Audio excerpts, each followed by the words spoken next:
ഇന്ത്യയിലെ ആദ്യത്തെ മുസ്ലിം പള്ളിയായ കൊടുങ്ങല്ലൂരിലെ ചേരമാൻ ജുമാ മസ്ജിദ് യുവജനക്ഷേമ കായിക രജിസ്ട്രേഷൻ പുരാവസ്തു വകുപ്പ് മന്ത്രി ഒ.ജെ. ജനീഷ് സന്ദർശിച്ചു.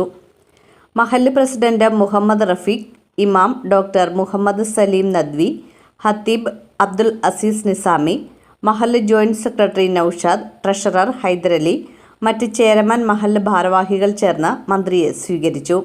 എല്ലാ വിശ്വാസികൾക്കും ബലിപ്പെരുന്നാൾ ആശംസകൾ നേർന്നു മന്ത്രി. ചേരമാൻ ജുമാ മസ്ജിദിന്റെ വികസനത്തിന് പ്രത്യേക പരിഗണന നൽകുമെന്ന് മന്ത്രി അറിയിച്ചു. Block Congress committee president E S. Sabu, P V. Ramanan, Xavier Pankath, K S. Kamaruddin, K P. Sunilkumar, Sanil Sathyan തുടങ്ങിയവർ മന്ത്രിയോടൊപ്പം ഉണ്ടായിരുന്നു. ഏഷ്യയിലെ തന്നെ ആദ്യ മുസ്ലിം പള്ളിയാണ് ചേരമാൻ പള്ളി എന്ന് പറയുന്നത്. ഇന്ന് ബലിപെരുന്നാൾ ആശംസകൾ അറിയിക്കാൻ വേണ്ടിയിട്ടാണ് ഇടയ്ക്ക് എത്തിച്ചേർന്നിട്ടുള്ളത്. ഇസ്ലാമിക വിശ്വാസത്തിൻ്റെ ഏറ്റവും പ്രധാനപ്പെട്ട കേന്ദ്രങ്ങളൊന്നും കൂടിയായ ഈ പള്ളി നിലനിൽക്കുന്നത് കൊടുങ്ങല്ലൂർ നിയമസഭാ മണ്ഡലത്തിലാണ് എന്നുള്ളത് കൊണ്ട് തന്നെ ഈ പെരുന്നാൾ ദിനത്തിൽ ഇവിടേക്ക് കടന്നു വരാൻ തീരുമാനിക്കുകയും അതോടൊപ്പം തന്നെ കമ്മിറ്റി ഭാരവാഹികളുമായിട്ടുള്ള സംസാരിക്കുകയും ചെയ്തു.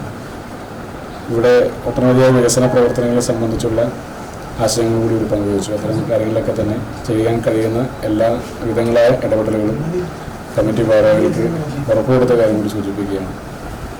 പിന്നെ നമ്മുടെ നിയോജകമണ്ഡലവുമായി ബന്ധപ്പെട്ടും അതുപോലെ തന്നെ ഈ സംസ്ഥാനത്തെയും ഏറ്റവും പ്രധാനപ്പെട്ട പള്ളികളിലൊന്നും ഏഷ്യയിലെ തന്നെ ഏറ്റവും ആദ്യത്തെ പള്ളി, ചരിത്ര പ്രാധാന്യമുള്ളൊരു പള്ളി, അത് സംരക്ഷിക്കുന്നതിനും അതിൻ്റെ എല്ലാ തരത്തിലുള്ള മറ്റ് വികസന പ്രവർത്തനങ്ങൾക്കും ഇവിടെ എല്ലാ വിധത്തിലുള്ള ഇടപെടലുകൾ കൂടി ഉറപ്പ് കൊടുത്തിട്ടുണ്ട്. എല്ലാവർക്കും ബലിപെരുന്നാൾ ആശംസ കൂടി നൽകുന്നു.